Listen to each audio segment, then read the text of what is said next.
Hello everyone, this is Crota giving you guys now game 2 between Lucifron and PandaTank here on Whirlwind. This game was taken from the group stages of DreamHack Valencia, I believe, and I am very thankful for professional just esports sites out there releasing these replays, letting other players out there letting other casters like myself being able to cast high level games and cast some of the earlier stages where some of the other players may not have been showcased. I was not able to follow DreamHack and watch all of the games live as much as I would have liked to. Prior obligations always do seem to get in the way, but here I am casting it with you and for you, and hopefully you guys will enjoy it. Now, on the top right-hand side of the map, we have PandaTank spawning as the green Protoss. Meanwhile, Lucifron has spawned as the red Terran. Terran versus Protoss once more would be absolutely dumbfounded if any of these players changed up their races, as mastering one race in StarCraft 2 is difficult enough. Mastering 2 or even 3 would make you nearly just godly in the StarCraft realm, as you would be able to play random and completely confuse your opponent as to what type of opening and strategy they should execute. Now, so far, we are going to see barracks being placed down. There is that refinery. We may be going into a Reaper opening once more, just because Reapers against Protoss seems to be making a lot of sense recently. Reapers versus Protoss, it allows you to keep SCVs on minerals just a bit longer. You can see that there is no production there. It also allows you to delay your second barracks. Your second supply depot, because your Reaper takes 45 seconds to train compared to 25. You don't need that additional supply nearly as long. So you can scout out with an SCV, and you can also keep on mining with more of your SCVs.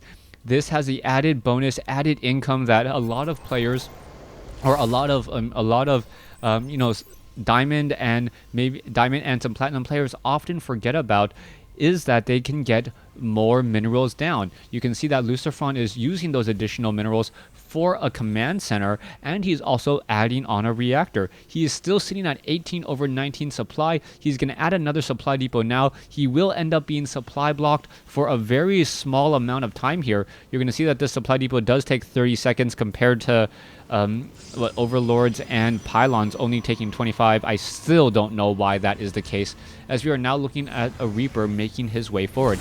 Here you go, the Reaper going after the units there, as the Reaper now being forced to back off. He has found his opponent, but the Mothership Core, a very fast Mothership Core, able to push the Reaper back. So far, all this Reaper can do is hope to regenerate some shields and perhaps try to charge up that ramp a little bit later.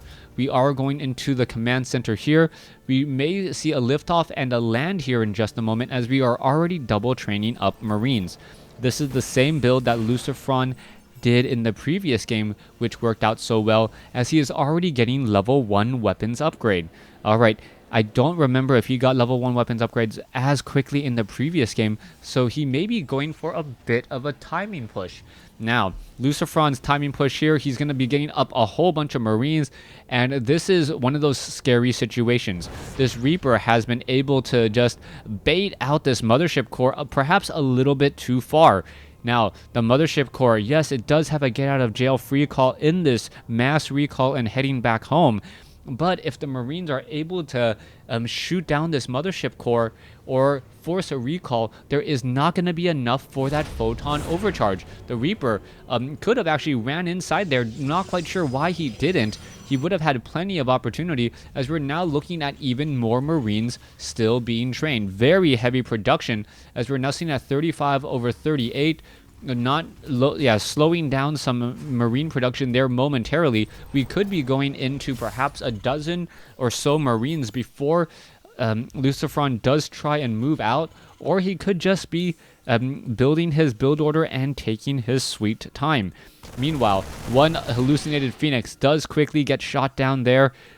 All these Marines are going to be a real scare, and with this, PandaTank may decide to go for a quick Colossus. He sees the number of Marines already out on the field, and I wouldn't be surprised if he went for that robotic support bay rather quickly. The Reaper being forced to jump a very, very difficult route there. Beautiful move by PandaTank, placing down the force field, and with that force field in position, that Reaper was pretty much stuck right there and was forced to run back, and then it just got shot down rather quickly. We are going into a second Immortal, but if you guys, last I heard, Marines just ate through Immortals, but that's only when they have Stim. All right, here we go. There's that Mothership Core. Photon Overcharge could turn this into a very bad day for all of those Marines. Mothership Core pretty much going, you know what, I'm going to activate the Photon Overcharge a little bit prematurely, and I'll see what my opponent tries to do about it. Now, all of a sudden, PandaTank just wasted 100 energy on that Mothership Core, but he may try and move out now here in just a moment, as we're already going into what appears to be a 2-base Sentry Immortal all-in with a Warp Prism backup. All right, this is going to be a Robotics Facility 2 or a 6-gate push or 5 or 6-gate push now coming across the map. You can see high ground pylons already in position. Warp Prism should be able to get there. And I do not know if the Warp Prism is going to be used more to pick up and drop units who are very vulnerable, or if they're going to be used as a mobile pylon. Both is not out of the question, as we are seeing a handful of Stalkers now making their way in as well. PandaTank, you can see all of these warp gates are getting chrono boosted out, in fact, in order to warp in even more units. That is absolutely huge, as here we go. Here's the engagement. Where is the Guardian Shield? No Guardian Shield at all, and a massive army is already arrived. All right, this massive army here, PandaTank, 51 supply, SCVs all getting taken down. We could see perhaps a time warp coming in, as all those Marines are now being forced to try and run away and engage. There is no more shooting and scooting at all, as the Stim now coming in. All right, Medevacs, Zealots are engaging there. Immortals not really doing much in the backfield. They should be trying to move around in the front. Pretty much all the sentries are now gone, as the Immortals are still pushing their way through. Beautifully done. Perhaps the time warp should have been a little bit more forward, but Lucifron was not expecting this attack at all. All right, are we going to see a force field on the ramp? It doesn't even seem like we need it at this point, as the Mothership Core has reached up onto the high ground. All right, it looks as though those supply depots... Oh, there's the Guardian Shield finally coming up. An added +2 armor upgrades for all the units fighting within the confines there. Beautifully done. And with this attack and that mobile Warp Prism warping in units, I do believe that will end up being GG. Let's pull it back here again. The Immortals trying to focus down the rest of the Marauders in the back. Zealots absorbing a lot of damage from those Marauders, as there's the GG. Lucifron simply outclassed in that matchup. PandaTank hiding this set of gateways off over here. No droplet were in time, and PandaTank really cutting a few corners in terms of his build order to execute that build.